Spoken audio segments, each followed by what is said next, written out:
Okay. We'll just chat for a little bit to make sure that we are live until somebody comes in, other than Shouty saying, I wish, oh yeah, am I able? Oh, look at this. Oh, Cyberpunk. I wish you'd invest in some crew neck shirts. I don't know what that means, Shouty. I guess he doesn't like your smile.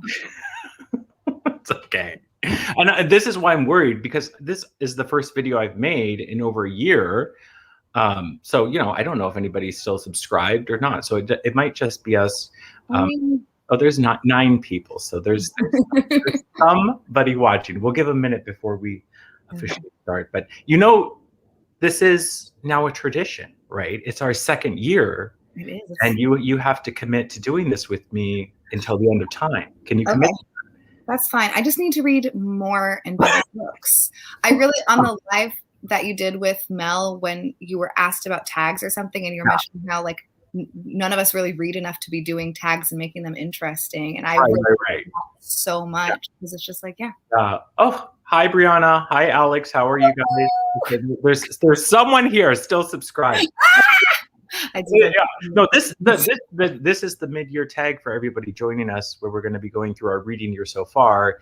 And this is the one tag I do like, because you are just talking about things you've read this year, right? It's not like you have to dig through the vault and pull out the old, usual things that people associate you with and all of that crap. So at least it's somewhat fresh.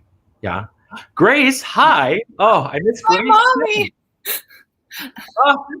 Hi, Elizabeth. How are you? Look at we are in sync. There's no audio issues. Hopefully everybody can hear us okay. Last year we did this, there was a delay, and I don't quite know why, but Stephanie and I have agreed to blame Stephanie's fiance, Jake, fully for the incident. Yes, I don't know how. Grace changed her plans for you too. Oh, good, thank you. Stephanie is having a White Claw. Very basic. Yeah, I'm just having a nice coffee. But it's good to see everybody. I haven't made a video in quite some time, so I'm happy to have Stephanie here along with me to usher me back into the YouTube thing. Yes, the plague cabal, Grace. All right, so I think there's 18 people. Is that enough to start? Yeah, I think so. I think so. Well, everything's good on your end, Stephanie? Life's good? Yeah. Well, I have to get married, and so there's like a lot of stuff you have to do. But besides that, I actually have a question related to your marriage later on, which we're going to dive into. So we'll save on to that. But yeah, and if you could say, without going into detail, your reading year so far, how is it?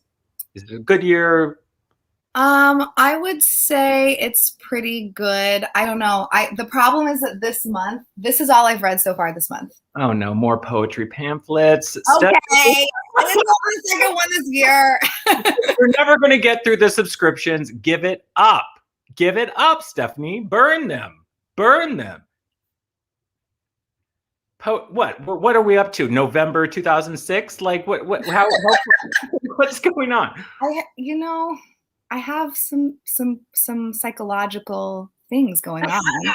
It's hard for me to just release, but I'm trying really, really hard, Adam. Okay, look at that. Is the yellow one a chapbook? A chapbook, Stephanie. Oh, it's actually it's poetry magazine. This just happens to be a really thin issue. Most of them are roughly 100, and this one's 45 pages. So I guess that could be a chapbook, but it's a magazine. It's okay. It's okay. Again, it's about quality, not the quantity. Exactly. And it was really, really, really good. It was good. It was good. Yeah. What about yours? How's your reading so far? I think it's good. I was laying out books to do these questions, and we're going to be doing it. It's kind of focusing on our reading year up to the midway point.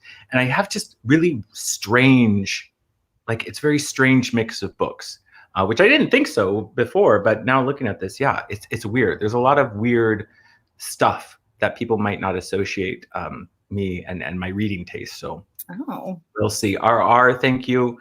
It's good. It's good to see everybody too. Okay, so we got to go and start this because there's a ton of questions. We're gonna try to wrap it up in by 1:30, so like an hour and a half. Do you have time for that? Oh yeah, I have No plans. I was supposed to do my movie marathon today, but it got bumped to next weekend. So You still have time to do some movies. This is like one movie's worth. Hi, Laura. What was it? Hand sewn by a small press somewhere in the. Oh God, that's so yeah. Stephanie loves a good translated fic. She loves a good small press.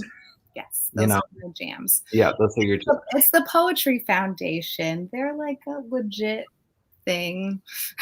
Legit thing. It's not some zine made by what's that girl's name? Ariel Bassett. No. Let's not. This old house. She's building a house. I don't know why I'm still subscribed to her. She's building a house now. Really? That's so cool. Well, yeah. Well, she decided she wasn't a reader, so now she's just like, I'm going to build a house instead. I got the audience. Is she actually physically building it? No, she bought some house in the middle of nowhere, Canada, and is renovating it. I mean, that's pretty cool. I wish I. No, yeah, especially because she is, very young. So. Oh yeah! Wow, I forgot about that part. Yeah, he interviewed Michelle Obama.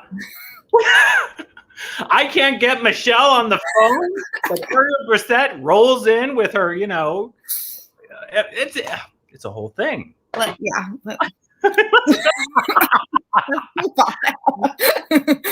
And okay, so we're gonna start. This is the mid-year. The original, I think, title was the mid-year freakout tag, but I refuse to use that title. And I tried to find the person that made this, but I'm pretty sure they're dead. So it's just it's floating out there, and we're gonna do it.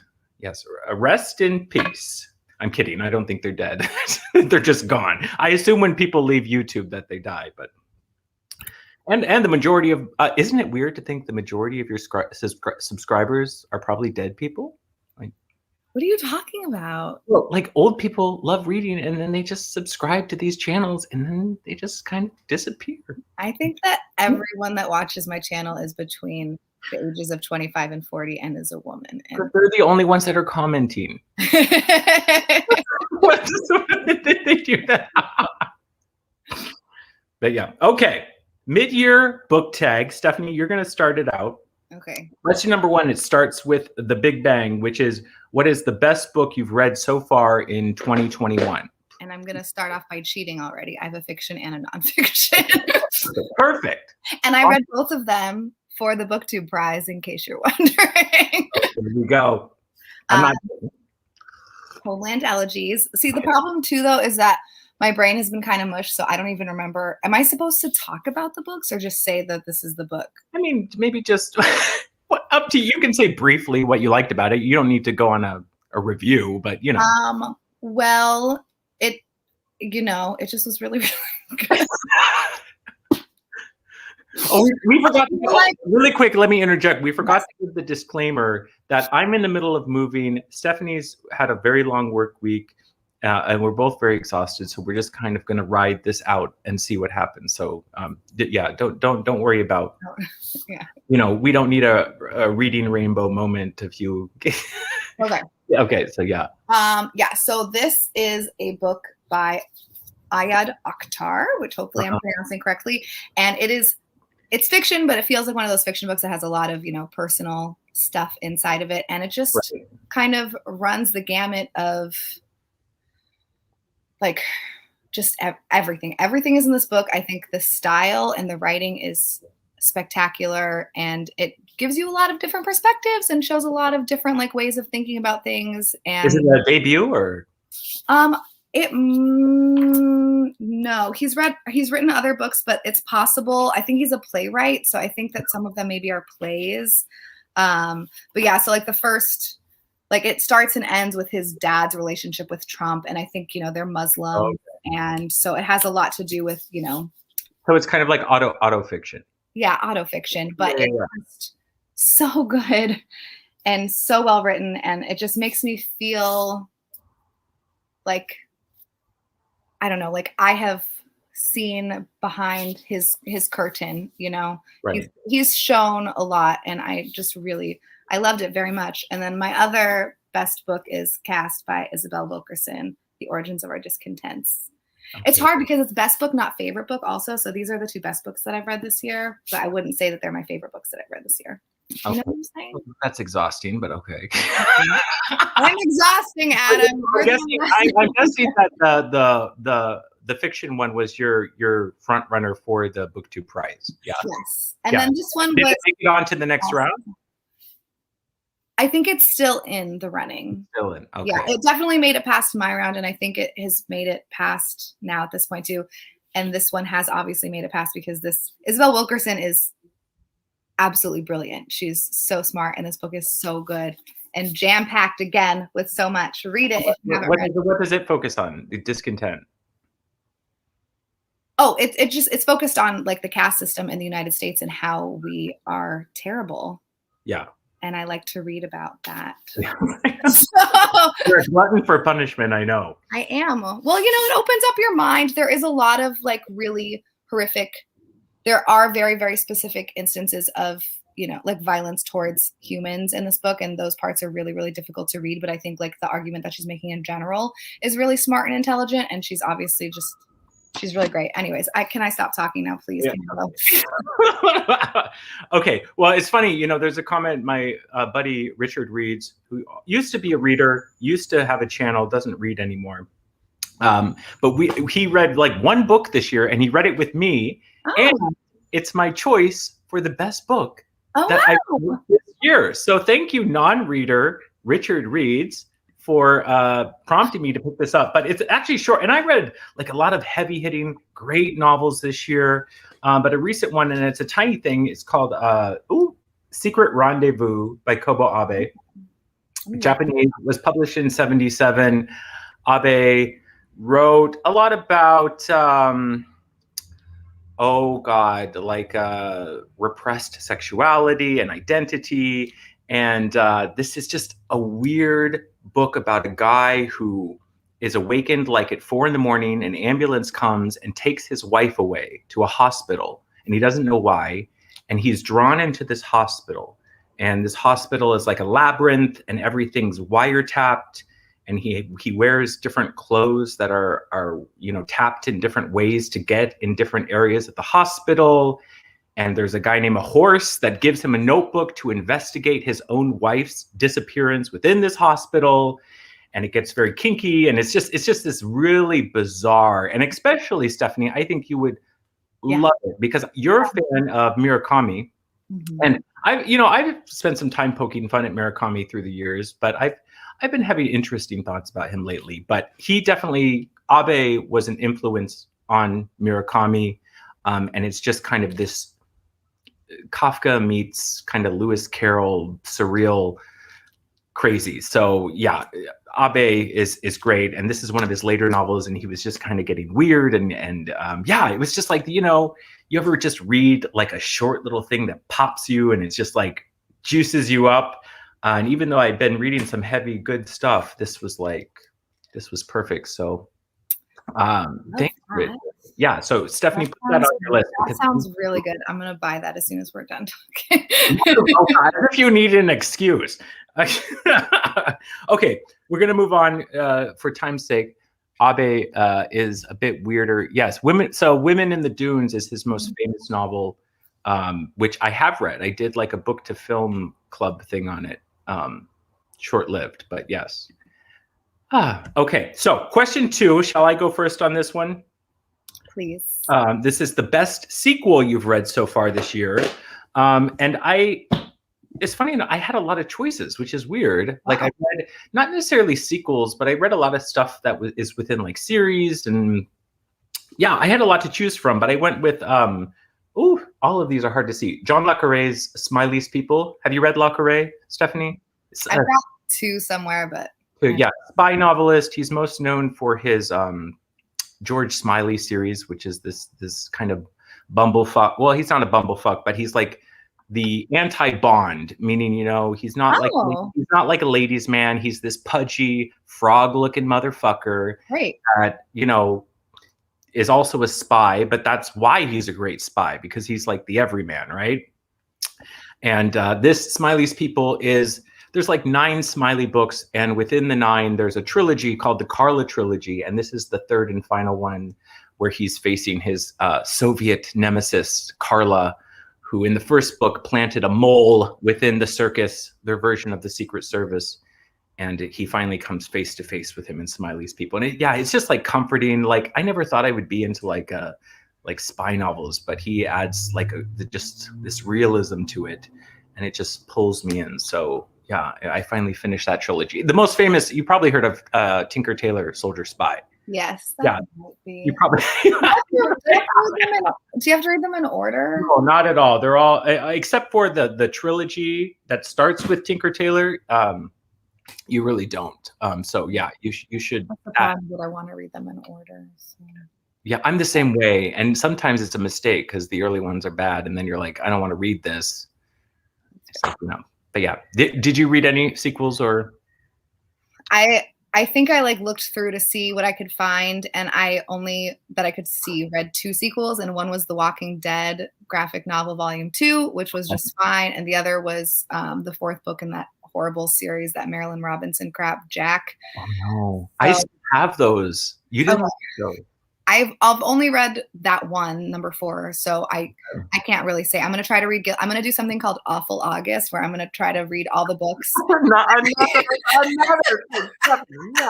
That I think I'm going to hate, just so I can like get them out. Get them out. As Invisible Cities burns in the background, adds another challenge. I'm just sick of holding on to books for no reason. But anyways, yeah. So I have my my response to this is the movie Ocean's 8 featuring Sandra Bullock and Rihanna and Aquafina. Fun. Yeah, fun. It was very, very fun. Nothing to do with the originals, but it was fun.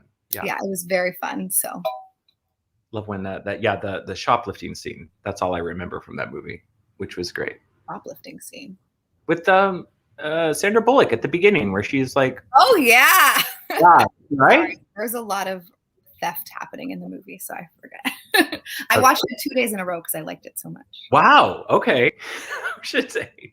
And we're gonna talk movies later. Grace, why are you saying no? Why are you saying Stephanie, please no? Yeah. To what are you saying that to? MF was about to start Gilead tonight. Cancel it. I mean, maybe Gilead is fine. I just think, and Alex said that Jack is the worst of the bunch too. So maybe I'll try Gilead. Oh my gosh, my auntie's in here too. You're on with the whole family? My auntie, Anna. Where's Jake? Don't do Awful August. Jake's out with a friend. No wonder this is going so smoothly today. So, Grace, I'm only going to give each book 50 pages, and then I'm dumping it if I'm not into it. So, is this to try to cull out your shelves? Yes, exactly. Yeah. So it's not because I'm going to like force 50 pages is pretty generous. Do you think? Should I do 30? Anyways, this is not why we're here. I'm sorry. I derail everything. We have plenty of time. Okay. Sequel's done. Question number 3. A new release you haven't read yet but want to. And usually these next 2 questions I never have answers for. But these 2 I do because they revolve front list stuff. So please, do you have any new releases? I have the only thing that I have that's a new release is this that I am very excited about. This is from the publisher Calico. They specifically do translated books. And so this is what is it called? An anthology. It's a short story collection from different authors, and they're from different countries. And it says Earth Stories. I read another one of these. I forget what it was called. Wait, are those weird little square books? I mean, it is a weird little square book. I don't know if all of their books are weird and square. There's another publisher that's like Archipelago. Do you like that? I don't care. Oh, I've released squares. Instagram. What is this? I don't mind, but this one, it has authors from Japan, Iran, Madagascar, Iraq, Germany. I think, just a bunch of different countries. And the one that I read previously, I forget what it's called, but it was specifically Chinese speculative fiction, and it was super, super great. And so I have a lot of faith in this publisher and their ability to put good stories together. So I'm very excited. Right, beautiful cover, yeah. It is beautiful. Sorry it's so shiny, but it's called Elemental, and it's from Calico Press. Press. Yes. Made in the woods of somewhere. So, where do you find these publishers? Oh, I guess it's Two Lines Press. Alex says it's Rooney for me. It's not Rooney for me. The people were fighting over the arcs of that, but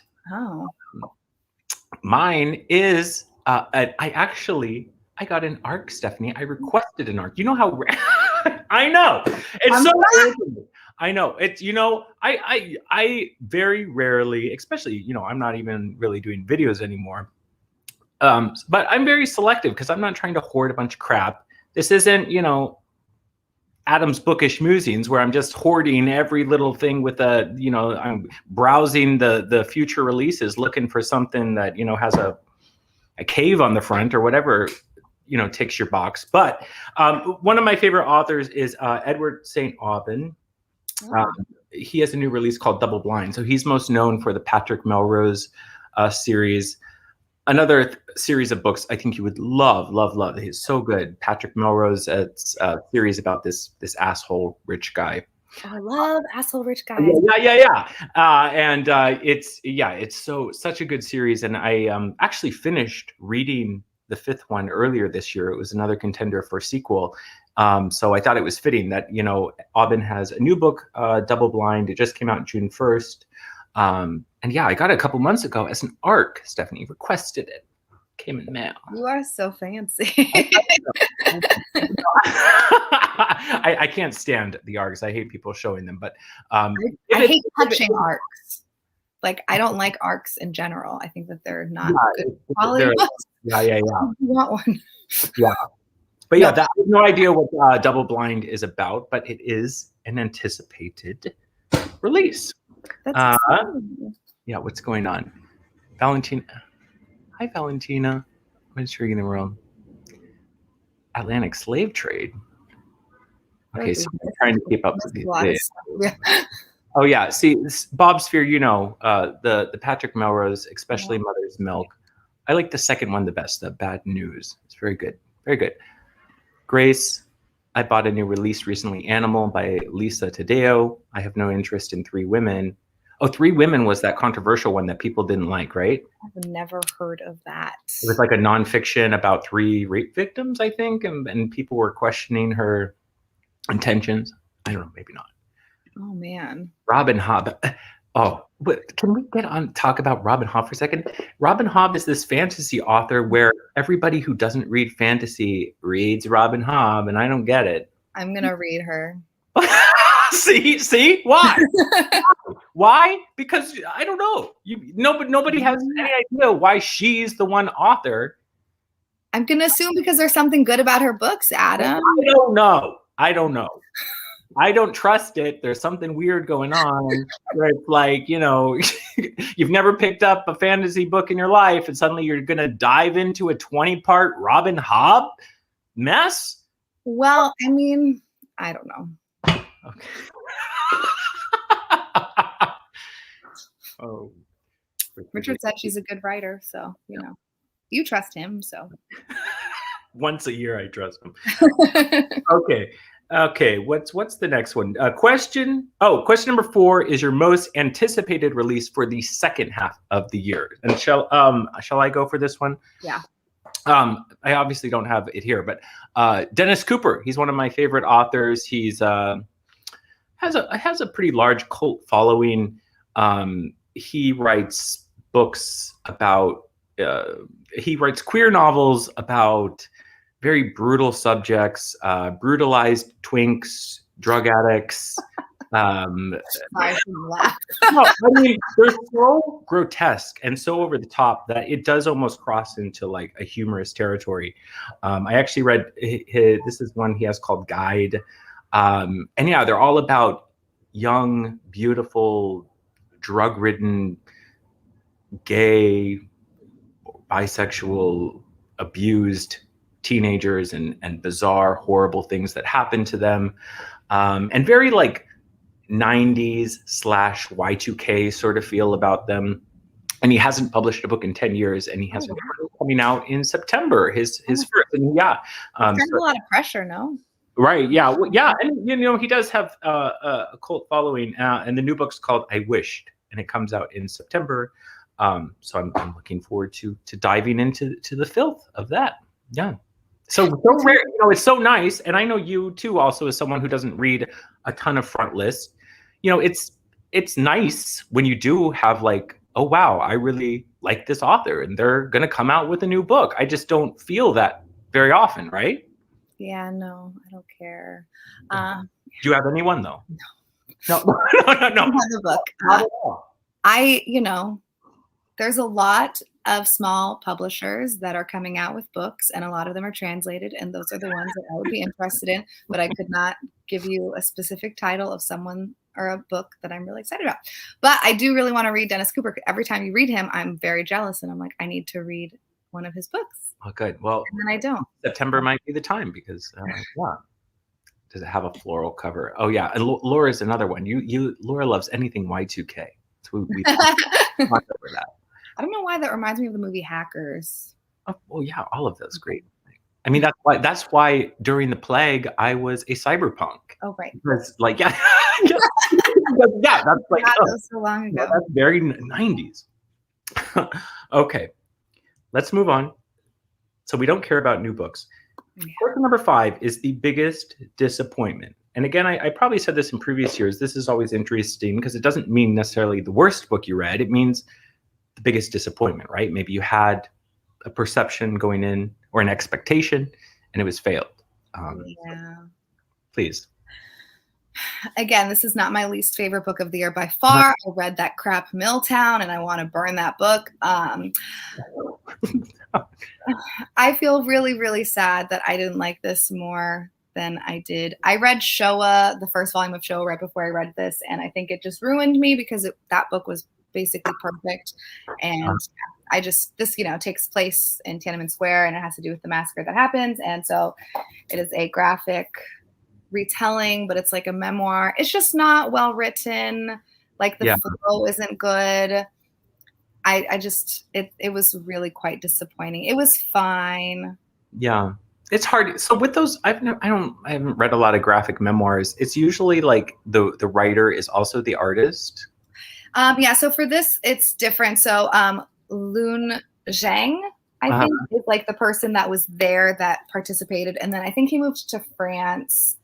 And so this guy, Adrian Gombau, please don't make me pronounce these people. I think that they like co-wrote the story, and then this person, Amezian, is the artist.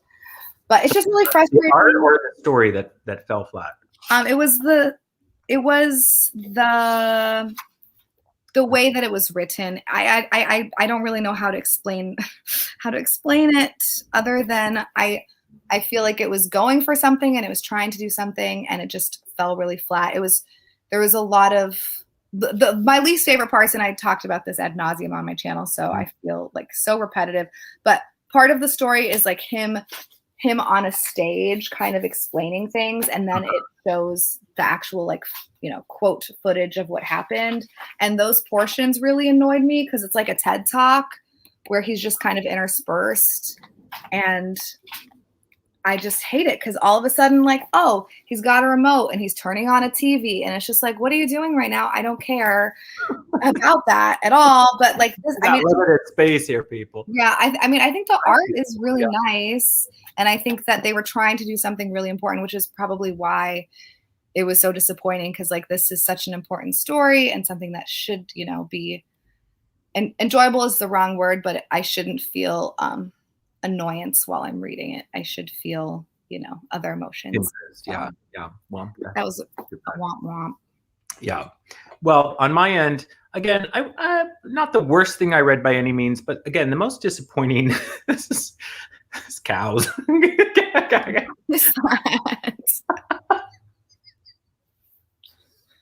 Cows by Matthew Stockel. Again, this is a book that also kind of like in the vein of Dennis Cooper. He's a very salacious, disturbing writer. And I think, Stephanie, I'm maturing. Okay, I think I'm maturing. Because I probably would have thought this was really cool when I was 18 or maybe even when I was 28. But it was so grotesque, and it's not like something where Dennis Cooper, where there is a shock value, and it is, but there's still stuff to think about after you've been shocked. I can't just be thrown in the face with disturbing imagery and have that be enough to make it worth my time. And this, I mean, it's about a guy who works at a slaughterhouse, and the cows start talking to him, and he lives at home with his obese mother, and they come to an agreement that whatever, they will both eat the same things, and he will prepare the food, but you're going to have your mother and your aunt leave the room.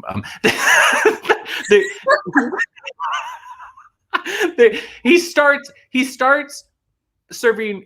pooping on plates and sitting down with his mother and because they came to the agreement, they will both eat what the other eats. They both don't want to give up on losing that. They're sitting there eating plates of poop.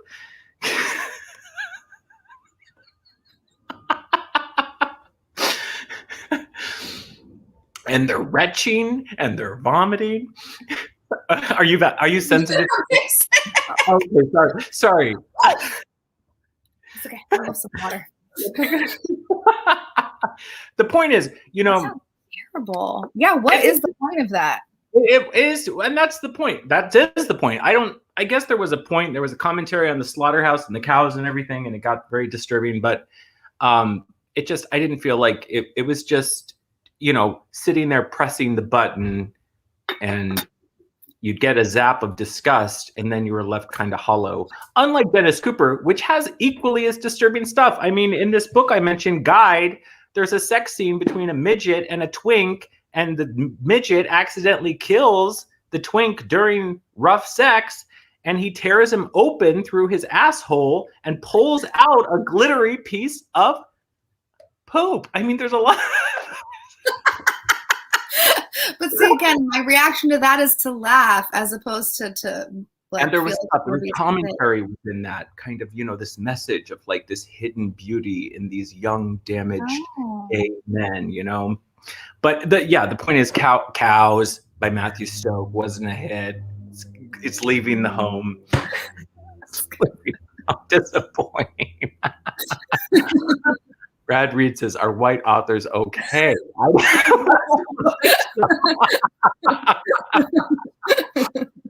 Oh my God! Yeah, I've had my poop fill for the year.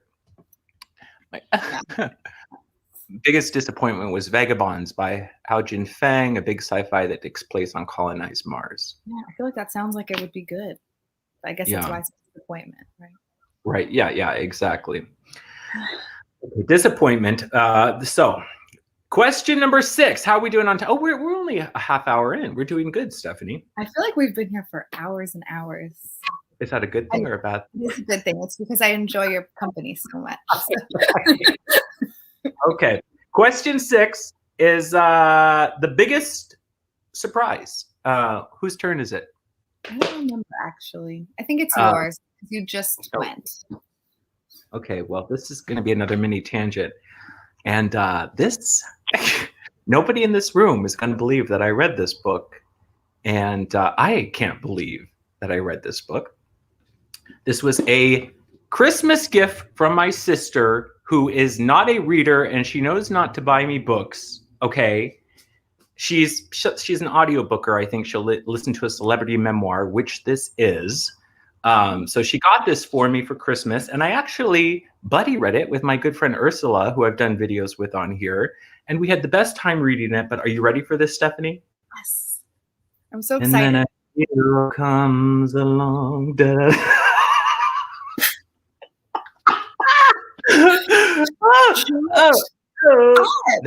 Meaning of Mariah Carey by Mariah Carey, her memoir. Okay, I know. Oh wow! Wow. Have you ever thought that I would read something? So yeah, but it was a great surprise, because I wouldn't say I'm a huge Mariah Carey fan, but So her fan base, Stephanie, is called the Lambs, okay? Also known as the Lamely. I don't know why.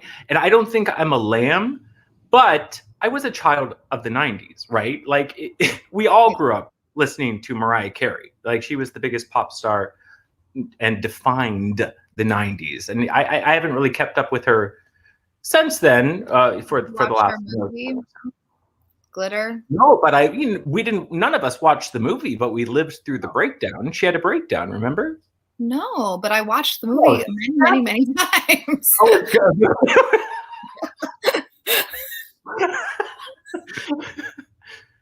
No, she had. You watched the movie, but you don't know about the breakdown? No. So she had a breakdown because of the movie? Well, the movie was released right before 9/11, and it got panned by critics. Like it was a huge flop. She was embarrassed. And then she had this meltdown where she went on TRL on MTV, and she was manic, and she was stripping her clothes off, and she had to go to a thing. Really? It was insane. It was a whole thing. The Glitter Breakdown. Who are you that you've watched the movie multiple times, but don't know about this? Oh no, I'm not gonna eat it right now. Sorry, Jake just brought me home some falafels. Hi, Jake. Hi, Jake. You just put it over there. Okay. Hi, Jake. Everything's going so smoothly this time because you were out of the house. Well, I'm sorry for last time, and I'll remember for next time that I need to not be here. Good to see you. Hope you're having a good day. You too. Take care. Wait, I am surprised that I didn't know. I mean, I guess I'm a little bit younger than you, so I was so maybe that's why I was still like watching Nickelodeon or the Disney Channel, maybe, Probably and not TRL. Yeah. But yeah, I mean, again, even if you weren't a fan, if you were, we went through it. The Tommy Mottola, her first husband. Oh, in the book. I mean, this is general pop culture knowledge. You don't know about Tommy Mottola? I only know about Nick Cannon. Oh, Nick and the Babies, of course, yes. But anyway, it was a great surprise. It was fun to read with Ursula, and she has like a diva persona, but I thought she did a really good job of just inserting enough of that where you felt like it was her speaking, but also still making it serious. And, she's biracial. She had a Black father, a white mother. So she grew up, there was a lot of drama with that. Her first marriage to Sony executive, Tommy Mottola, he kept her prisoner in a mansion in upstate New York, the TRL/Glitter Breakdown, into Nick and the Babies. I mean, we've all been there. What's your favorite Mariah Carey song?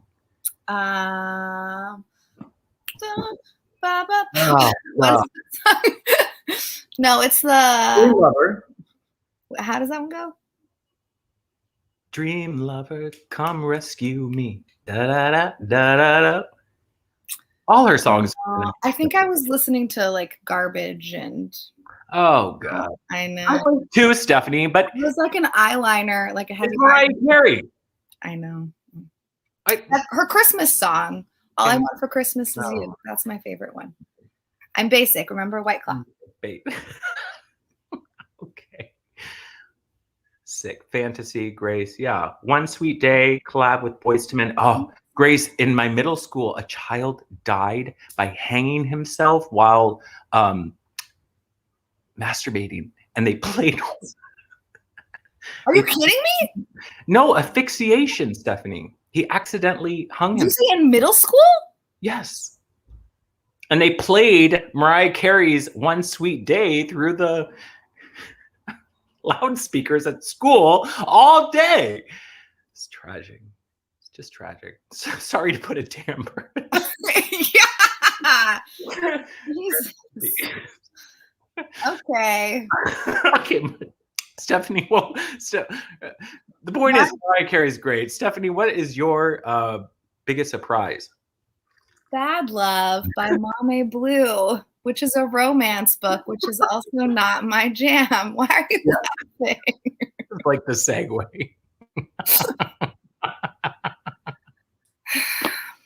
Yeah, how am I supposed to talk about I saw anything? you share this on your channel. The cover is beautiful. So it was a good the cover surprise. is gorgeous. It was a surprise. So this is published by Jacaranda, which is a small publisher from the UK, and they did a 20 in 2022, which is the first time that a UK publisher published 20 Black British authors in 1 year, which is, you know. Wait, that first time? Yeah. What?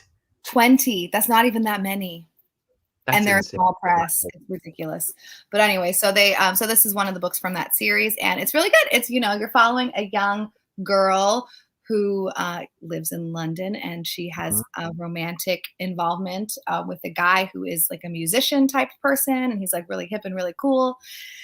And then, you know, things are not super great. And then she, you know, does some traveling and then finds some other stuff. And it's just really fun because it reminds you of being really stupid in your early 20s and like the things that you put yourself through. Like, I don't know. It was just fun, carefree, but also not carefree and emotional, and made you realize you know, how silly we are when we're in our youth. Yeah. And how but you embraced the romance aspects of the novel. I did. Yeah. I really, really did. I have never dove into romance, but I certainly have nothing. Again, I only purchased this book because I thought this cover was really just spectacular. And very untypical for like a romance novel, right? What? In terms of very untypical, like cover wise for a romance, like even though it's called Bad Love, you would never think it was. I agree. Yeah. Yeah. I didn't know it was a romance, but again, I'm very, very pleased that I read this, and I would read more books by that author. Oh, fantastic. Fantastic. Well, yours was much more classier than mine. Okay. Question number 7. Favorite new author debut or just new to you? A first time read. Oh, somebody wants to know though, Stephanie, how you could abandon Northanger Abbey. I didn't abandon Northanger Abbey. I finished it with 5 years of blood, sweat, and tears. And it was just not good. So you're sure it wasn't bad because you spread it out and took so goddamn long? No, it was bad because it was not a good book. Although when I was talking about it, someone commented on my video about how it's like a satire and whatever. I just don't think it's funny. I think everyone in the book is annoying. Sue me, whatever. Don't actually sue me. I don't have any money. But it just wasn't, I don't get it. So that's fine. But I didn't abandon it. I finished that book. I read every single word on every single page. And I'm going to read every single book that Jane Austen wrote. Oh, okay. You said he was just one. I want him to sue you. Yes. Jane Austen is overrated. I agree. Whatever. Oh no. I did a live show with Mel and people were talking about Austen. I refused to allow it on my channel. So we're let's stop then. Okay, but wait, debut, new to you. New to me, this author, I don't know if she has any other books, Carmen Bujosa, the book of Anna. It's translated by Samantha Schnee. This book was this is one of my most fun readings of the year. It's, she's taking the fictional children of Anna, Sergei, and Anya, or Anna. I don't know if her name is, in Russian books, they all have 100 different names for the same people. Sure. So I think it might be Anna also, but it's Anya. And so they're people that exist in the real world, but they were created by Tolstoy, the author. So they live. It's just so interesting. It's so cool. So interesting. And then there's the whole section that's actually Anna's book. So, I think the wife of the son of Sergei, she finds they're trying to get this portrait and blah, blah, blah. And it takes place during this, revolutionary day when a bunch of people get killed. And it's just really, really interesting the way the story is told. This, she has such an interesting brain, and I am just so down. I am so down. It is so weird. It was so good. I'm super into that. So is she just has other books that haven't been translated yet, I'm guessing? Probably. I don't really know. She's a Mexican author. I don't really know. It doesn't.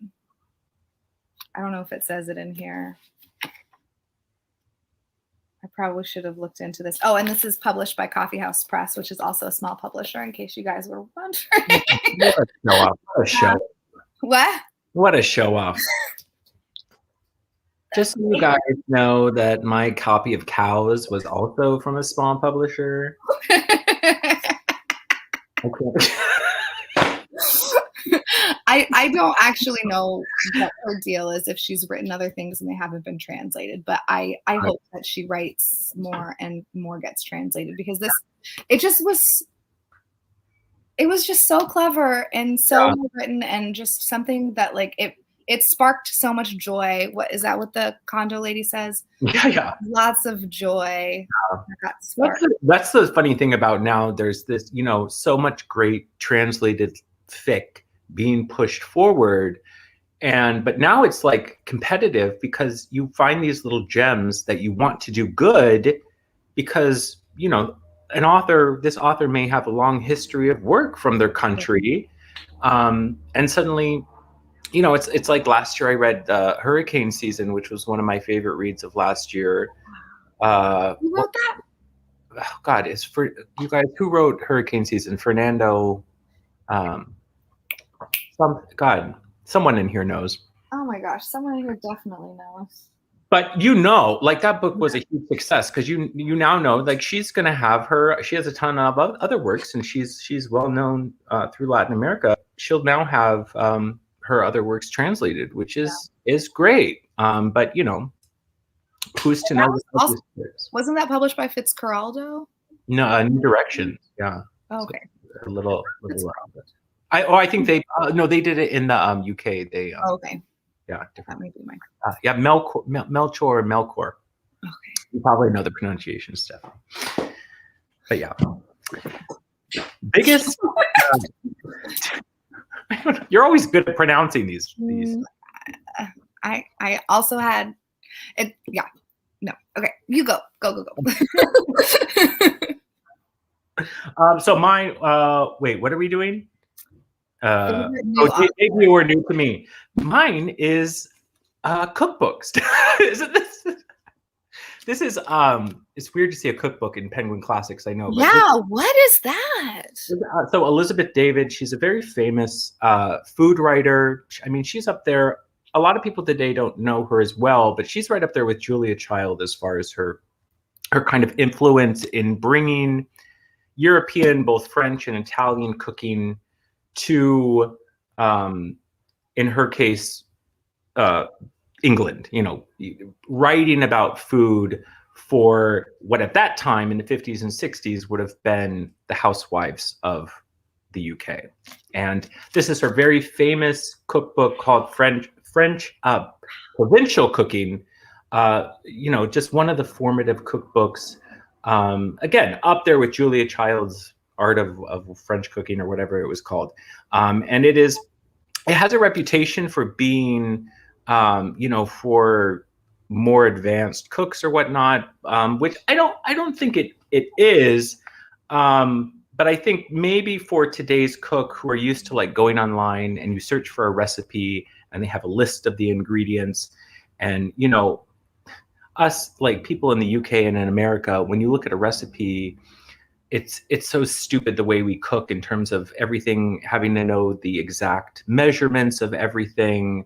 In terms of cooking, not baking, it's more important. But I think the frustrating thing is, if you go to any recipe within this book, it's just like a paragraph, right? Wow. It's not going to be, you're not going to have like, a half a cup of flour, it's not going to have a list of ingredients and then the preparation. It's more like you're sitting down kind of at the kitchen table with her, having a conversation, and she's telling you, how to make this. And she'll use terms like, her favorite term is take a after dinner coffee mug worth of wine and put it in any given dish, as if today, and this was like from the 50s, what the hell does that mean? An after coffee mug amount of wine? I mean, but you can gauge it, right? And I think that that's the part. Cooking should not be. We shouldn't be there with all our little tablespoons and stuff and measuring perfect. It's recipes are meant to be played with, and if you like wine, you can put more wine. If you like garlic, you can put less or more. And it's like this really, and I sat down and I read this cover to cover. It wasn't, and there's no pictures. So it's not like, You read a cookbook that's another thing. When you buy a cookbook, cover to cover, yeah. And it's late, yeah. Wild. Yeah. But it's so great. And she has kind of a witty banter, like she's kind of bitchy about techniques, certain modern techniques that people, or at this time what were modern, and she pokes fun of like the new cuisine of the time, which during that time in the 50s and 60s, cuisine, they were starting, like, you go to a French restaurant and you get like 3 peas and a little sliver of steak on the plate. What's the word, nouvelle cuisine or something. You know what I'm talking about? Like really expensive. It's like trying to be really hoity-toity, but it's like where this focuses on kind of classic French cuisine, which is kind of still fancy smancy, but not, There's a different vibe though. It's a different vibe. So yeah, it was just fun to like read. I read it like a book, and and it was actually refreshing not having pictures in it, because when you do read a cookbook, of course, you always flip to the pages that just have the pictures, right? I love those pages. Exactly. And you can see, like, I marked stuff I want to make, and I did a nice little poached chicken with a cream sauce. I did that. Oh, nice. Yeah, cookbook. Isn't that great? But yeah, and she has more food writing. She also has a famous work on Italian cuisine. So yeah, cookbook, Stephanie. There's a lot of weird things on my end, right? Yeah. Can I just say really fast, in the comments, the Bob Sphere said, I like stuff from Charcoal Press. And yes, Charcoal Press is just amazing. And so I just wanted to. Charcoal Press. Okay. Yeah. I'm not good at keeping up with these things. Yeah, they pick really good books, I think. I mentioned, and Grace will know this because she did it too. I signed up for the New Directions book club. That's the only cool. Yeah, and it was cool. It ended, but they were sending me too many little books, like little chap books. Okay, so this book came. So I have talked about this before, but this bookstore, Literati Bookstore, this is where I got this book, and a lot. So one of my subscriptions that I do is from the Literati Bookstore, and they do a different small press each month. Like they do, I don't know if it's different, but all of the books that they send out are from small presses, and I love that, because then you can learn about new small presses too. I mean, they send out things from places that I already know, but how many subscription services do you have? Book related? Yeah. Book / magazine / poetry pamphlet. Let's not talk about it if we're gonna go that deep into it. Okay. It's a lot though. I mean, it brings you joy. I mean, that's okay. Too many magazines for sure. Yeah, you need to call that. And the frustrating thing is a lot of them like auto renew, and you have to it's. No, I choose to. You need to come over here and smack some sense into me. Jake loves me so much. He just says, whatever you want, Stephanie, whatever you want. I need someone with sense to tell me I'm making a mistake. Well, we're gearing up for a move, and I'm actually proud because we've been here in this place 3 years, and I feel I'm leaving with less books than I came with. Isn't that good? I feel very proud. But I still got to get rid of more, because that's when you move, is when you realize that you have a problem. As long as you keep the book that I sent you. I do have the Nabokov. Thank you. I will never get rid of that. Are you gonna ever read it though? Yeah. Yes, I'm going to read it. I want to read. I've only read Lolita, and I want to read Penin. Is it? I want to read that one. I have that one. I haven't. Oh no, I have read it. No, I haven't read it. Okay, let's move on. Biggest surprise. Oh, Sigrid Nunez did a biography of Susan Sontag. I didn't even know that. I've never. People are obsessed with Sontag. It's exhausting. Richard, I'm moving to a new area of Seattle. Yeah, very excited. Peninsula Money Shore. Okay, question number. Oh, this is one I never. The newest fictional crush, Stephanie. Oh. You don't have an answer. What'd you say? You don't have an answer? No, I never. I refuse. I love Jesus and I love my husband. I kind of have a crush on the main person from this book, Ivy. I think that she is so. I just love her. She's very spicy. Yeah. Yeah. Was that was for the book Two Price, right? Yeah, and I also I never heard of that book until I saw you mention it. Yeah, I mean, because this, who this book is poorly marketed. Look at that cover. It's got some kind of Read with a Jenna crap on the front. At least it's not Reese. I mean, at least I know who Reese is, so I could understand what that means, but I don't know who Jenna is. But yeah, she is borderline like crazy, and I would love to hang out with her. Yeah. Yeah, because this question is ridiculous. But yeah, I can't. I mean, I can't even think of any book I had that would have someone I could have a crush on, but I just couldn't invest any thought in it, Stephanie. Anyone, any of you people have any crushes in literature? I don't know.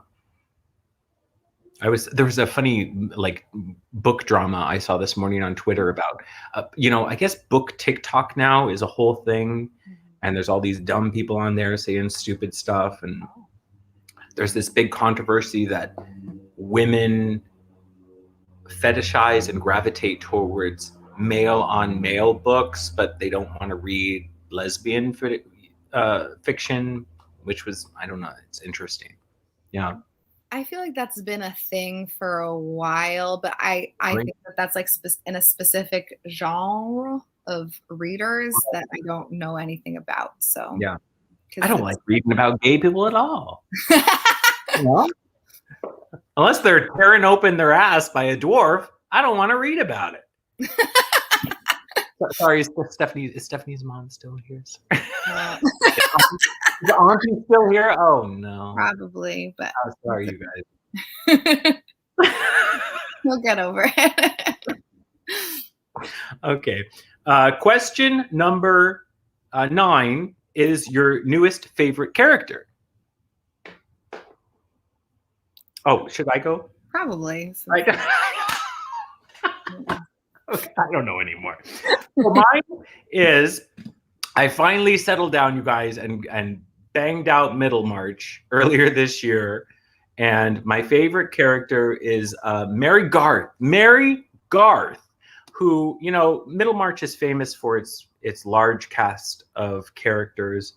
But at the middle of Middlemarch, there is kind of 3 female characters, 3 young women, 2 of which get married very young, and both enter marriage with expectations that are never met. So one of them is named Dorothea. She marries a much older man who she thinks is going to be like her intellectual match, and that they're going to have this marriage bound by this quest for knowledge. That doesn't end up happening. The other is this hot chick named Rosamond, and she thinks that she marries the hot new doctor who just moved to town. She thinks she's going to enter the life of the typical provincial Middlemarch woman and have a house and the family. But this guy, his practice is struggling, and they're in danger of losing the house. But in the middle, you have Mary. Mary is of the lower class. She's a hard worker. She's got a great family, and she has a guy who is into her, and she's into him, and he wants to marry her, but she spends the majority of the novel pushing him off because she knows that he doesn't have his shit together. He is in debt. He's a gambler. He doesn't have a job. He's a great guy, but she's smart enough to know it would lead to nothing. And she waits. Spoiler alert, in the end, they do marry. Yeah. I'm just like, yes, good for you, Mary. Yeah. She's stuck between this. Good and it's nice segue. I did want to ask you whether you think you're ready to get married to Jake.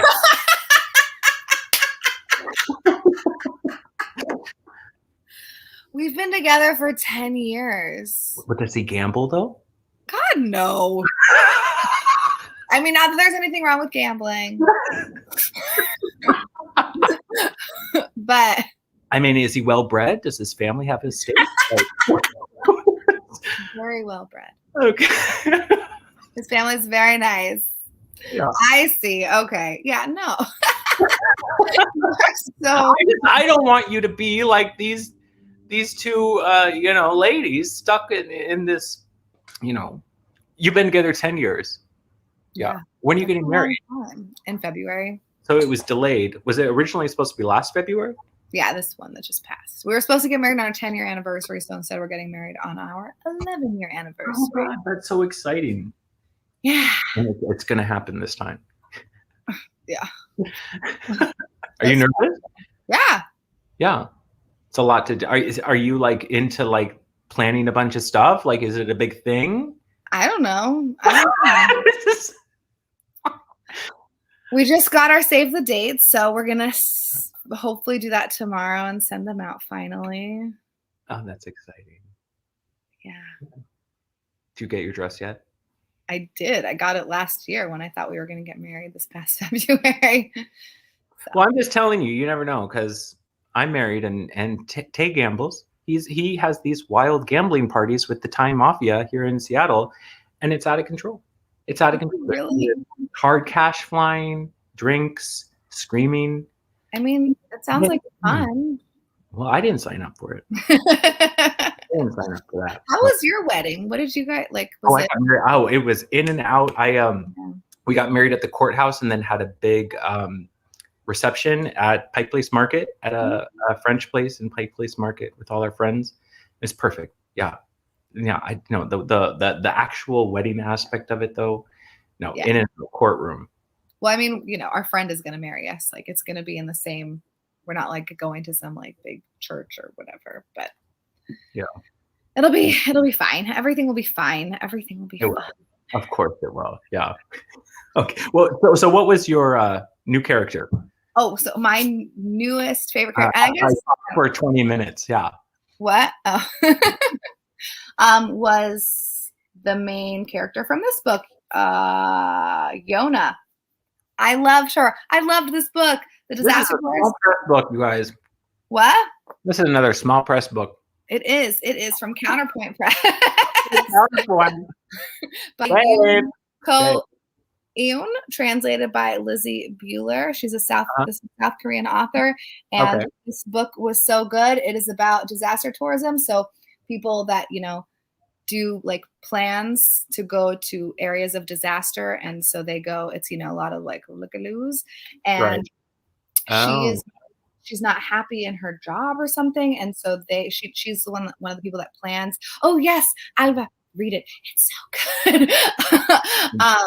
And so she goes on one of the trips, and then she finds out some like info about it, and it's really, really good. She basically is, she ends up in the wrong place at the wrong time, and she starts to uncover things, and I don't know. I just really liked her because she's like no nonsense kind of thing for whatever. I don't know. I loved it. It was so good. And I would also really want to be friends with her. So I guess maybe I don't know. I guess this is more of a crush and this is more of a favorite. It's kind of hard. I feel like those are kind of the same, your new favorite person that you want to do hangsies with.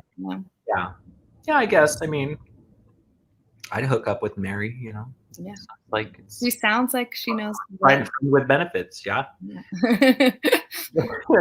Richard wants to know, is there a subscription service for that whatever that small press? Probably. Well, if someone was to know, it'd be you. Yeah, most Grace was so, but she liked the character. You thought it was so oh, that makes me. That's okay. We all have different opinions. If I subscribe to every small press, I would be living on the streets. But I feel like most small presses do like some kind of a service where you can like, subscribe to them or whatever. But I don't know about this one specifically. Brianna says, I just want to give Lilith Leapo a hug. I don't know who that is. Who is that? Brianna's like the nonfiction version of you, where it's like, you're culling these books from all these small presses, and I don't know what's going on. Just like some kind of underground book thing that you guys are tapping into to learn about these books. Oh, I read. I thought that name looked familiar. Lilith Leapo is from the Xenogenesis series of Octavia Butler, which I read the whole thing. God, I thought that was a familiar name. Yes, I forgot. Oh yeah, because it's. Yeah, I just read. I watched your book haul, Stephanie. I just earlier this year read Parable of the, both of them, Parable of the Sower and the Talents. I'm kind of nervous to read them because I didn't think the writing in Kindred was super good. Yeah, I have similar issues with Butler. I think like she's, as an idea maker, it's like insane. Yeah. And especially Parable of the Sower, there was a lot of debate after 2016 in terms of literature. Like there was this competition, like what is the most, what's the word I'm looking for, relevant book in terms of, like 1984 and Handmaid's Tale and all of this stuff that was like, oh my God, this is reality. This is what's happening, right? And there was this big competition, and there is no book more so than a Parable of the Sower that matched, that really hit the trifecta of what's going on in America in terms of the rise of white supremacy in relation to Christians, the environment, and then there's also a celebrity that becomes president, and this was all written, and he's like he sparks this white whatever, it was crazy. Like everything matched up, and this was written in the 90s. So it's definitely worth it. Who's too young for memory problems? Oh God. Oh, I know. I'm not that young though. I'm not young. I just, I have a young energy. And I spend a lot of money on skincare. Okay. Moving on. Question number 10. Now this one is always pertains to you because this is a book that a book that you read this year that made you cry, or the saddest book, which I haven't cried in a book, but please, I know. I have many here.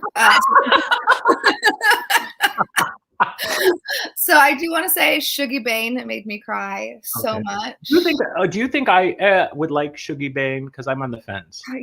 I'm honestly, don't take this the wrong way. I'm afraid to recommend things to you because I am worried that you're gonna not like it. But I'm interested in Shuggie Bain though. Like, I mean, it's the story of a woman who is an alcoholic and is abused by her parents and then by her husband, and she's got a little boy, and she has 3 kids. But I thought it was really, really sad, and it's kind of, after I finished reading it, I felt kind of like how I did at the end of Giovanni's Room, where I just felt like empty, which isn't a great feeling to have, but I do enjoy it for some sick reason. Yeah, well, I definitely like that feeling too, but it's not too, it doesn't feel too Irish, does it? Because I'm not a big fan of the Irish people. Is it Irish? He's from Ireland, right? Oh, I thought it was Scottish. Maybe Scottish. Yeah. I don't know. Either way, yeah. I mean, there's a lot of dialogue in it, that is very, dialect heavy. So when you're reading it, you can kind of get it. But I don't think it's too much. Yeah, I think I will read that. 50 pages too long. I would like you to read it just to have, so I could have your opinion on the book. There's a very specific scene in it that really, to me, if I start thinking about it, I'm going to start. Okay, what other books do you have that made you cry? Okay, After The Last Border, I just cried about this on my channel a minute ago. A minute ago. I just posted it very recently, and I Okay. cried so much. It's about two women and their families going through the U.S. like refugee system, one from Syria and one from Myanmar, and I cried. I'm gonna say 60% of that book was me crying. Oh, wow. I'm honestly envious because I feel emotions, but Are you envious? yeah, well, I mean, not about the crying publicly. I would like to have a moment by myself. Well, I mean, when you have the moment, you're by yourself, and it's just, other people are in the area, whatever. I cried during a film last week. What movie? Oh, Secrets and oh God, the Mike Leigh movie. What was that? It was Brianna. I was just talking to you about that. Secrets and Lies or something by Mike Leigh. It's a British film. But yeah, it's very, very, very sad. But yeah, Secrets and Lies. Mike Leigh. Yeah. I'll have to add that to my list because again, I do like. No, do you have HBO Max? I do. Is it on there? Good. Yeah, because they have like the Turner Classic Movie and they have like Criterion stuff. I mean, honestly, I'm just watching True Blood right now. Are there other things on there? It's True Blood and Ocean's 8, people. Only the best. Only the best. This one also made me cry a lot. No, I did not like that one. You didn't like it? God, I cried so much. What didn't you like about this book? Oh no! Oh, I didn't like it. Just like that. That's what I remember about that.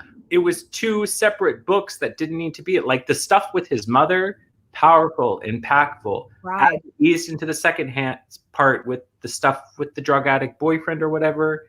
I was just like, this is two separate stories, and I don't remember that part. The drug addict book. Oh, now I do. I read this in one day, so it kind of not everything fell inside my brain. That part also made me cry, though. Really? I thought it would. I'm just like, I think he should be a little poet, and I think a lot of people liked him because he's this cute little guy. Well, I cried a lot when I read that one. So The Seventh Day by made me cry. This is translated by someone. Hold on, I don't want Alan H. Barr. There's a lot of father-son stuff in here that made me cry so much. Parent stuff makes me cry a lot, I'll be honest. And then I Weiwei, yours truly.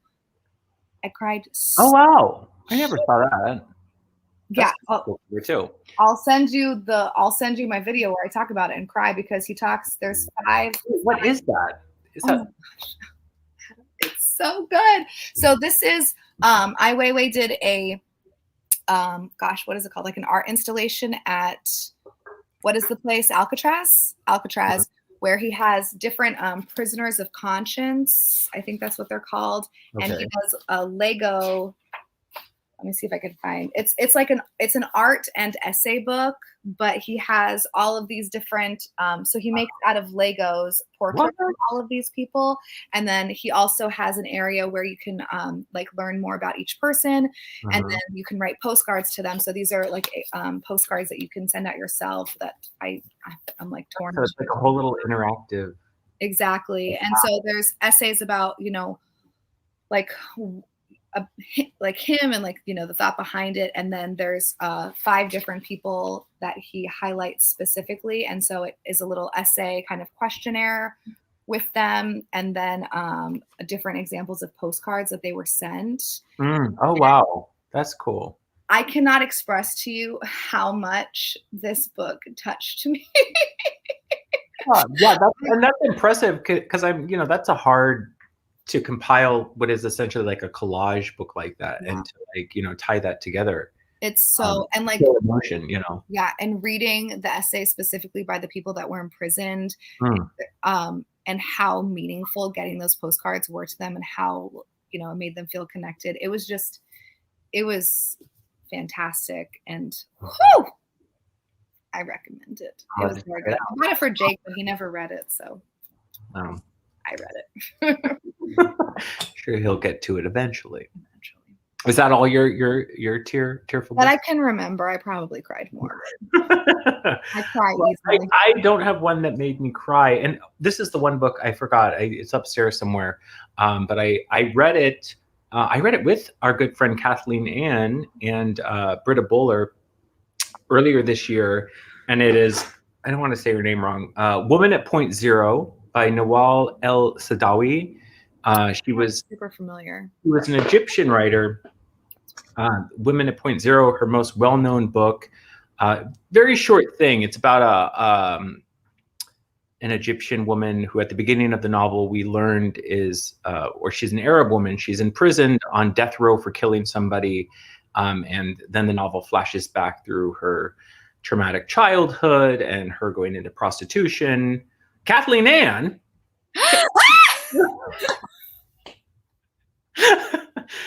Where you been hiding, Kathleen? Sleeping on me. But yeah, it was this tragic story, and the really sad thing. How creepy is this, Stephanie? That I read the book with Kathleen Ann and Britta, and the final day that we checked in, the author died on that very day that we finished the book and had our final conversation. Isn't that creepy? That is, yeah. A lot of people, because we were focusing on Egypt in like January or February for the Invisible City project. So quite a few people read Woman at Point Zero. I forgot when she passed away, but I think it was around that time, wasn't it? Like the first little bit of the year, or was it? Yep. Yeah. So. And it was so scary. But yeah, she was. I mean, Sadawi as a author is, she was a very passionate activist for women, especially against female what's it called? Female genitalia mutilation. Mm-hmm. Female genital mutilation. Yeah, which is very common in the Arab, religious world. She was really an activist of talking about that, and that played a big part in the novel as well. Nawal El Sadawi, yes. So yeah, it was a very dark and sad book on its own, made even sadder by the fact that we read it when she passed away. Sorry, I took a picture of the title just to make sure I remember. Oh yeah. Well, when was Egypt? That was months ago. We've moved on. I'm gonna do a catch-up month, obviously. Is that going to be an awful August or before or after? Fantastic December. FGM. Thank you, Grace. Yeah. Just horrific. Man, women, so horrible things. And it also is interesting because it was banned originally when it was first released in Egypt, because people there thought it gave Westerners this negative perception of Arabs in the Middle East. But it's like, I mean, that stuff is going on. And I understand there is this thing where we think we're like above that, when in fact we're not. We have our own long list of bullshit in regards to women and many other things here. So there is that perception of the Arab people that, is wrong. But at the same time, it's still wrong. It's still fucking wrong with what's going on. So yeah, thank goodness for people like her that lived. Yeah. More, less depressing stuff. Question number, this is good. A book that made you happy. Okay. What is my book that made me happy? Oh God. Has anything made you happy? No, I think I forgot to get that too. I don't even remember. I have. Would you go first on this one while I try to recollect? Aya, Life in Yop City. Oh, I've heard that. Yeah. I signed up of volumes 1 through 3. So I guess I did technically read a sequel that I enjoyed, if you count the little bits inside. Okay. But it's about Aya and her 2 friends and the trouble they get into. And I think it's from the Ivory Coast. And it's just really beautiful. The color is really nice. and it's just like a big old drama fest, and it's super funny. Oh wow. And that's like multiple volumes bounded up. It's 3, yeah. So yeah, I don't really want to like say anything about the plot, or I don't know. Is it called plot in a book? Yeah. My alcohol's going to my head. Oh no. The colors, to me, That's gorgeous. they're just beautiful. The colors are so stunning. Yeah. And it is really just a fun time. I think they're probably like in their late teens, maybe early 20s, like maybe 18, 19, I'm not sure. But they just get up to mischief because they're young girls having a good time. I need to make And an it's effort super to read like graphic novels because it's hard. I was reading this little Batman bind up thing, and it's taken me a year to work through it. Like it's very hard. I don't know why. You should read Why it not? because this is more fun than Batman. This graphic memoir. This isn't a memoir; it's a fiction. Oh, it's This not. one's fiction. It's not based on someone's life. No, I think this is just like oh my gosh, and look at those end pages too. No, this is just a fiction, fun time. Actually, I don't know. I'm pretty sure it's fiction. Now you're making me question everything. Sorry. That's okay. Amorous hijinks. Okay. Post-adolescent. My life has amorous hijinks every day. Dance floor flirtations, awkward first dates. It's super, super fun, and I am going to get the second one. Okay. Well, pick me up a copy. Okay. If you read it, I will. Is that the deal? I have to work through the first one first. Yes. So mine has been a long project, which is I am been working my way through Le Guin's Hainish cycle. Oh yeah. Oh my God. It's just been, I've been reading it with Britta Bowler, who has a channel. And we've been reading the whole series together. Doris, hi. Thanks for rolling in at the late time, Doris. Guess we weren't a priority.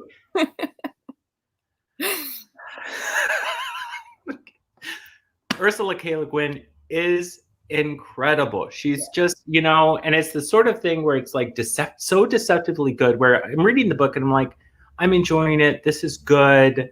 I've never read a bad novel by her, but sometimes I just sit back and I think about what she's done with these books. And the Hainish cycle is, these novels, novellas, and short stories that all take place. They're all standalone stories, but they all take place in the same universe. And they're all kind of explorations of, colonialism and freedom and what freedom means and how we communicate as humans. And, for books that take place in space, she is the most human writer I think I've ever like encountered. Like I'm just like, I feel like in a state of grace when I read her, and I just like zoom back and I see what she did, and it makes me emotional. I want to cry, Stephanie. She's so good. I know you've only read Left Hand of Darkness, right? And The Dispossessed. Oh, okay, yeah, that was great too. They're both so. I need to read the rest of the books in that series because those are. Yeah. They're like perfect. They're so good. I'm usually not a fan of bind-ups, but these like is the complete Hainish, and these are so. It has all the short stories, and sometimes you'll get like a little mention of the ice planet, or something that happened that you don't have to have read the previous books to get, but it's like a bonus for the reader.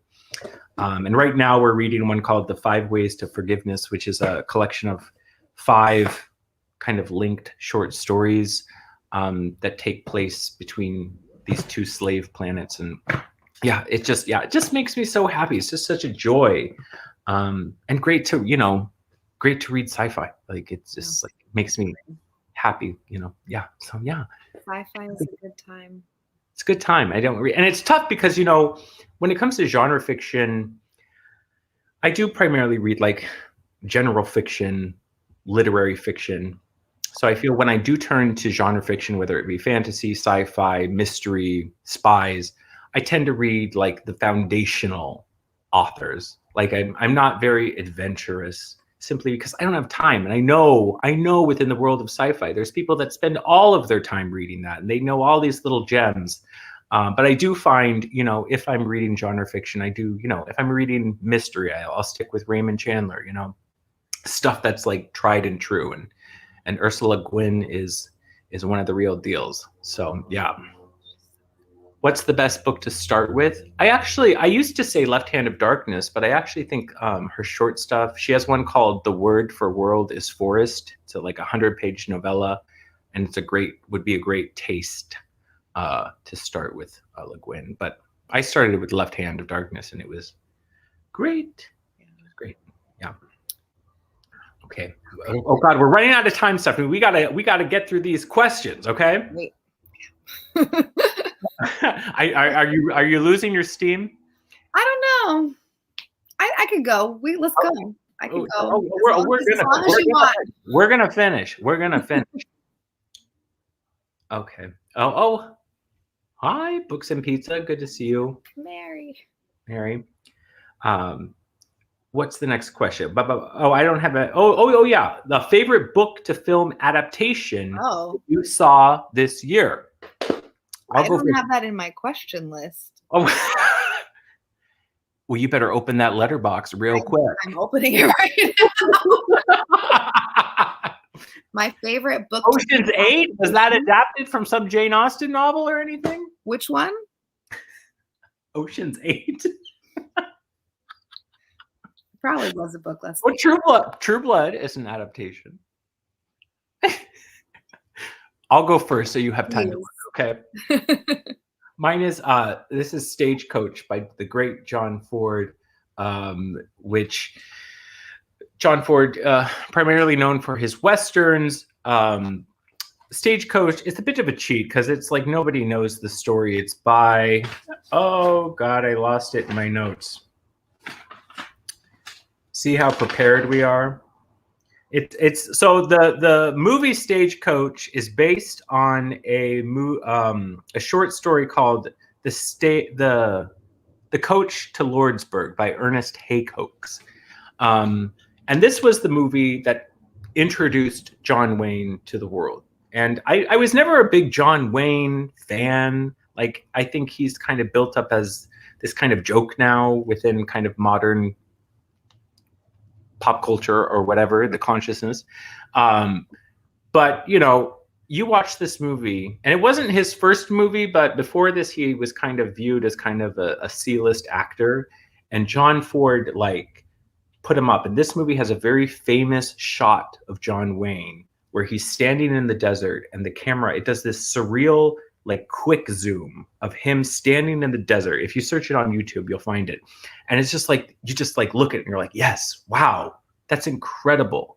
And it's one of those great movies where you have just a bunch of characters that don't know each other who are kind of thrown together. And in this case, they're all thrown into a stagecoach going over the Arizona territory in Apache land.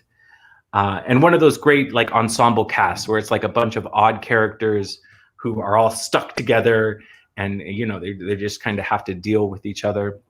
And yeah, it's one of the most famous westerns of all time, and adapted. I haven't read the short story, but adapted from a Western author. It's fun. Yeah. I'm not a huge Western person, but. So I know the people back then were bad, Stephanie, but you know, John Wayne was on the Apaches' side. Oh, okay. We'll see. I have to watch it. I don't know. Westerns, I'm always very hesitant and nervous about them. Me too, honestly. But yeah, give that a go. It's on HBO Max. Oh, perfect. So what, before I say what my pick is, will you promise that you won't judge me too much and that you won't not ever invite me back to your channel? Stephanie, I just held up a Mariah Carey book.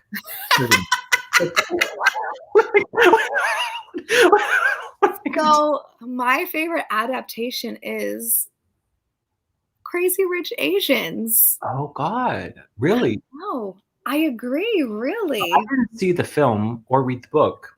I I know a lot of people had problems with it because they thought it made Asians seem like materialistic. oh, I don't know. I wasn't reading that far into it. I was mostly reading into Did you read the book? No, I did No. not read the book because, again, not my genre. I am not a romance person. Uh-huh. I don't care for this kind of stuff in general. I like to watch horror movies and B-list movies, the ones that are bad, like Solar Babies and, whatever, like not good things. So this is not my type of thing, but it was so much fun. It was so great. I cried hysterically at the end. Like, I don't want to say what happens at the end, but if you've watched it, you know why I cry. And I'm telling you, I was holding it in, like, most of the movie I watched, it was at this like outdoor thing that the Hollywood Theater is doing in Portland. So, there's people like around, but we're outside. And most of the time I was holding a little bit of a tear, and it burns in the back of your throat. Maybe you don't, Adam, because you don't cry, but there's a little, I was holding it back. And then at the end, when this thing happened, I just started sobbing hysterically, like really just shuddering basically with tears. And it was just Crazy Rich Asians. Really? Yeah, I know. I'm not judging you, Stephanie. I haven't seen the film. But again, I think that's on HBO too. So maybe I'll. It is, I think. But again, it's a whole, like rich guy, poor girl. And then the family doesn't approve of her because and again, Awkwafina's in it, and what more need than Awkwafina? Nothing. She is fantastic. Yeah. So it was a ride, but it was also very upsetting, and I cried a lot. But the cries at the end were not sad necessarily. It was just emotional. Well, I won't judge you, but I will watch it, and if I dislike it, I will not invite you back. After watching that movie, I was like, I'm going to buy all 3 books and read them. Really? Yeah. Oh. Well, I'm not 100% yet, but that's how I felt the second the movie ended. But now I'm just like, oh, do I have time? Yeah. Well, I'm not going to go buy a Western to watch Stagecoach. So, it's okay to just like the movie. Okay. What did Babette's Feast. I haven't seen that forever, but that is a great movie. I think I didn't even know that was even God, it's been like 12 years since I've seen that, Grace. I bought the Criterion version of it at their last sale, but I haven't watched it yet. Oh yeah. Oh, did you watch the Criterions that I sent you, Stephanie? Did you watch that yet? It's just gathering dust with Nabokov. I dust my DVDs, Adam. I can't believe you have DVDs. Why are you on the Blu-rays? Well, you know what I mean. Generic term for that. There's a big difference. We're all moving on to 4K, Stephanie. Get with it. Question number 13, which I don't have an answer for, which is the favorite review you've written this year or the favorite video you've made. You've made a fair share of videos. What's your favorite? None of them. Oh, gosh. Don't be coy. There has to be one. No. Okay. All of my videos are just me talking about the books, and that's it. So there's nothing like special about them that would make me feel like there is special. I don't always comment, but I do watch every video you have, and I find very comforting, even though there is no structure and it's chaos at times. There's a very small handful of people where you can, they can just watch them talk about whatever, and it's comforting. So you're one of those people. So you're so sweet. Yeah. Everyone else in this room, I can give or take. Oh, Mary said the Bujo. I think I did do a video with my bullet journal. If so, then yeah, that's my favorite one. The Bujo. How is the Bujo going? It's one of the things holding this computer up. So Doris never do that. But it's fine.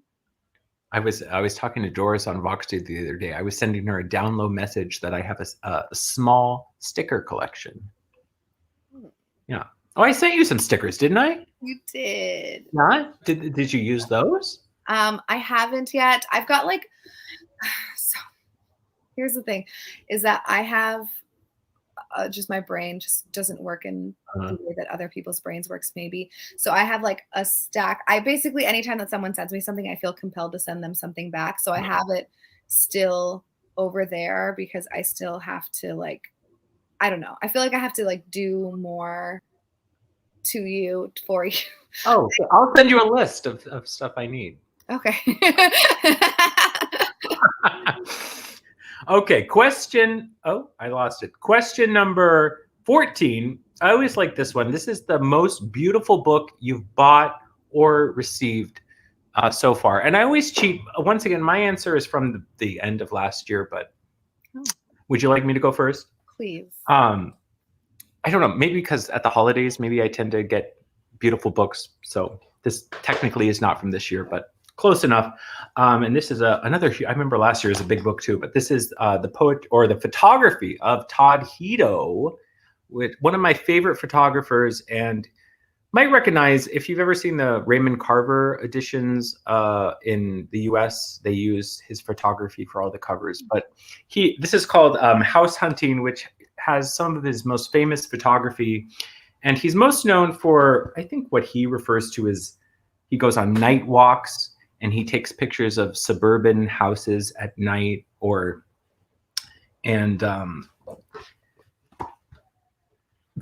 I feel like this is a sort of photography that's very common. I probably did it when I was a kid, walking around taking weird pictures of houses at night. But his has, a certain quality of like, there's a glare. But he's known for taking pictures of houses and there being, here's a great one. So that's a great example of, wow. So they're very like ominous shots, and they're often of houses at the night, and they'll often have a light on. So there's this very creepy, like voyeuristic element to it. And it's also like this idea of, like this little house. What's going on? What inside, is going on in in there? And what's those people, their life is in there. And that's, tapped into very much stuff I'm into in literature with Raymond Carver and Cheever and all of these guys and women. And it taps into me like, I just remember as a young guy in my like late teens and even into my early 20s, I used to be a night owl, which not anymore. I'm old now. I need my 9 hours of sleep. But I remember when I was still living at home in my late teens, going out for walks at like 2 in the morning, 3 in the morning. And I lived outside of Seattle in the suburbs. But in the suburbs, it's very different from now living in Seattle, where when you walk around in the suburbs at that hour in the morning, it's nobody.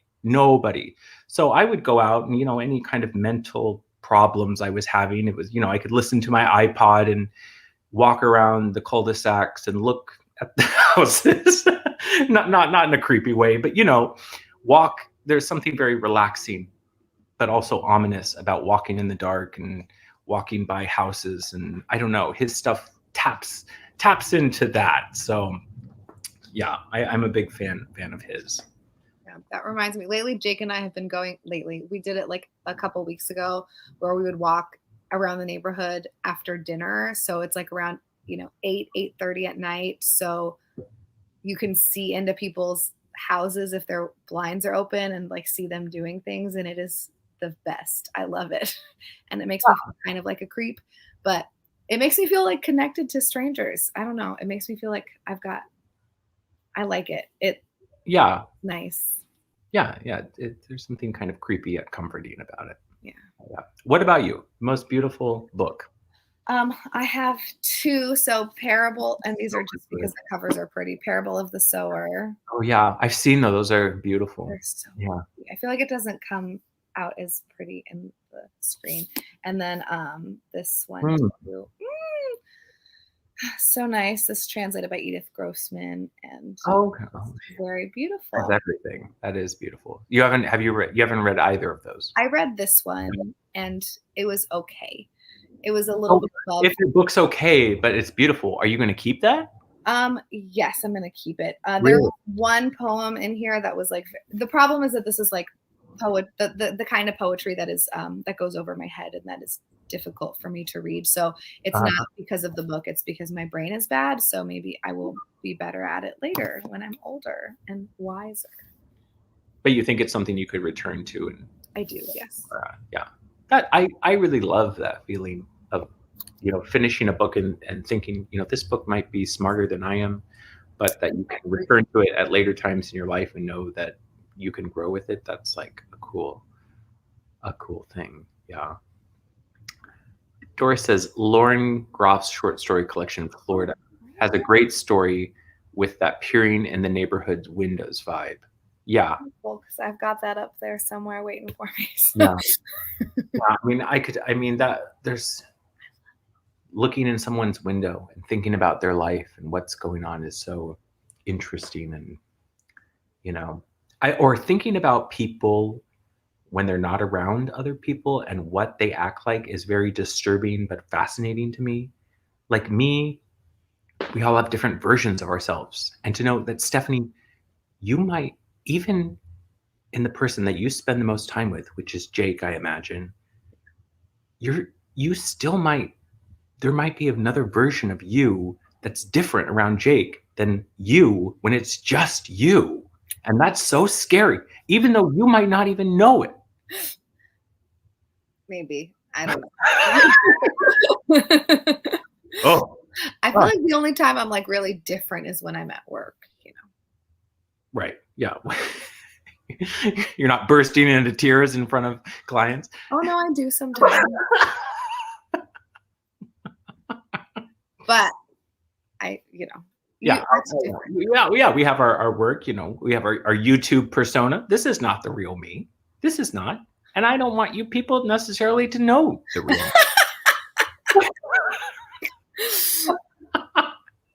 It's none of your business.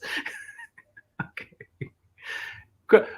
Question 15. We're 15 minutes past, but we made it till the end. Wait, Adam asked Britta to confirm, but I've heard that the Dutch don't put curtains on their living room windows as a widespread cultural norm. Interesting. I'm down. Yeah, voyeuristic. Okay, what is the what books do you need / want to read by the end of the year? Now, this is again a question that's very different for Stephanie and I, because and that face of shame.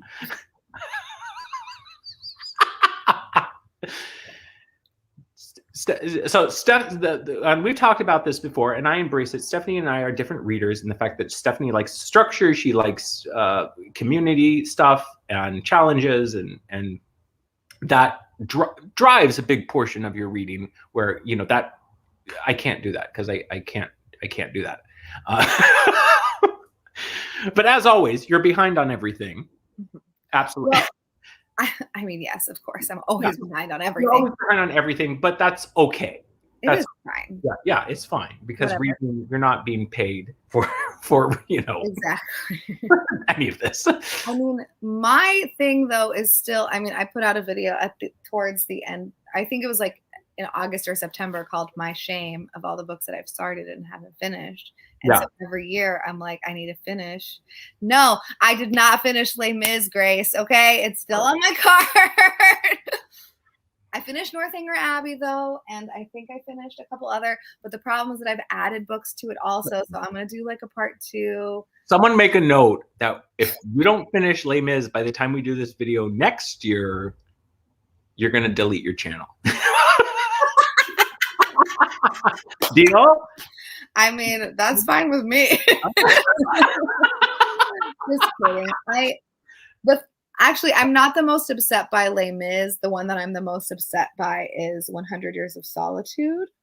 I think that's how do you put that down, especially a book like Solitude, and then come back and pick it up? I don't know what to tell you. Hold on. I'm going to, hopefully you don't get seasick. I'm going to find my cart of shame. Oh God, here we go. Oh.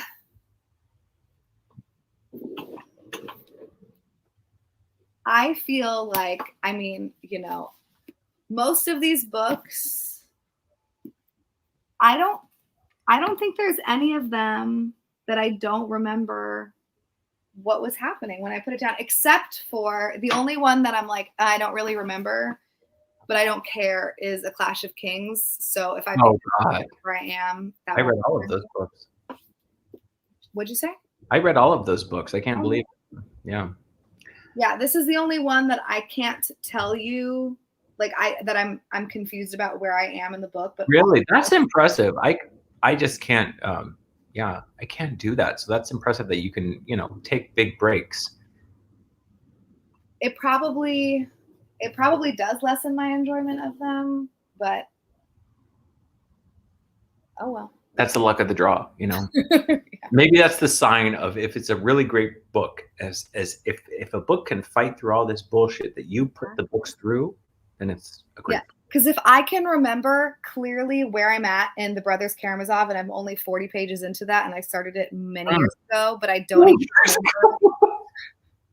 I don't even remember, you know, On Earth We're Briefly Gorgeous, which I just read, but I read it in one day. Then, and you talked about that before. Is that's the thing with these short books, is that you're getting through them, but I mean, I just read this, and I remember most of it, but I'm probably not going to remember it in a year, and I, you know, remember where I am in these other books, so whatever. Right.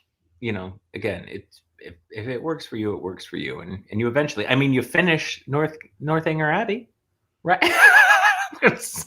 Celebrate the victories that you get, and ignore the rest. Exactly. I don't really have an answer. Again, I'm finishing my Ursula K. Le Guin. I'm reading that with Britta, so I'll be continuing her throughout the year. This summer, I'm rereading one of my favorite series, The Alexandria Quartet by Lawrence Durrell, which is 4 novels. They were published late 50s, 60s. This is the second one called Balthazar. It's this series about this writer in Alexandria, Egypt, and kind of the romanticism of the city and all these characters, and it's kind of Proustian in its nature. So I'm reading one every month during the summer. But otherwise, yeah, I'm just reading books and finishing them over here, Stephanie. I'm just, you know. I know. I'm really curious when I do my like shame update if there's going to be more or less books, because I have, I think, added too many, you know, because I keep starting books and then just not finishing them. When are we going to get the shame update? I'm probably just going to do it like a year. Like I'll go back and look what day I posted it. I don't even think that I responded to all the comments on that video either. So I need to. You're really behind on everything. I'm always behind. Are you going to have some more spare time this summer to, read and make videos and whatnot, or? Probably not. I have a light work week coming up this week, so maybe I'll try to catch up on something. You're going to catch up on True Blood, Stephanie. I watched half of it, so it got too ridiculous. I love it. It's Stackhouse. Yeah. Once the werewolves were brought in, it's just like, this is too much. I met Elsie, in real life at Coachella. Who's Elsie? Joe Mangio, whatever. I don't know. Oh, the buff dude that was in the stripper movie. I touched him in real life. Oh my God. At Coachella. Coachella? Really? Wait, is he just walking around, or did you have to pay? No. Anyways, it doesn't matter. The point is that I would like to finish. What? Jake's getting impatient. I don't know what he's saying. I would like to finish at least one more book this month. That would be really nice. We still have like close to half of the month, so I hope you can finish one more book. Oh my gosh, Grace said that you're gonna. Grace, it says you'll be in PDX last week. Do you mean you're gonna be here next week? No, the last week in July. Oh, the last week in July. Oh gosh, this alcohol's really gotten to my brain. I can't even read a whole sentence. Yes, I do want to go book shopping. Why don't you guys come book shopping in Seattle? That's a good point. Why don't It's better, and you agree because book shopping in Seattle is better because there's more variety, right? 100%. It's a lot better. Portland is just dominated by Powell's. Well, is there other good indie bookstores in Portland? My bookstore that I go to, Broadway Books. I have like a million of their bookmarks because they keep putting them in their books. I just went and got this one that I'm so excited about, this Quinta book. I've seen that, yeah. Okay. Well, the next time I'm down there, you'll have to take me. Yeah, this is where I go for like most of the books that I want, and then if they don't have it, then I'll go to Powell's. You used to work at Powell's, right? I did. Yeah. Yeah, but they're not being super nice to people right now. Oh no. Well, that's what happens when you get too big for your britches. But yeah, Seattle has a great independent bookstore scene though. Yeah, because technically, I guess LA Bay would be the biggest, but there's a nice spread of variety. But anyway, Stephanie, I've kept you here like way too long. I appreciate you like hanging out with me. I'm just so I told Stephanie before we went live, it's a success because we're in sync and we didn't have an audio delay like last time. Again, thanks for nothing, Jake. So so it's been so good, and I appreciate everyone that's come. Grace, I'm moving I'm starting to move on Monday to a different location in Seattle. I would love to come down, but I don't think I will because we're still going to be moving into July. But I would love, whether in Portland or in Seattle or California, who knows? But yeah, as well as Kathleen, if you're still there, Kathleen, I desperately want to meet you too as well. All of you, Brianna, Rainbow Sky, Gay and Proud, you come too. I don't know who the hell you are. That's a fantastic name. You read any D Coop? Okay. Thank you for hanging out with me. Thank you guys for watching, and we'll hopefully not wait another year to do this again. Okay. Bye, you guys. I don't know how to end this. Okay, bye.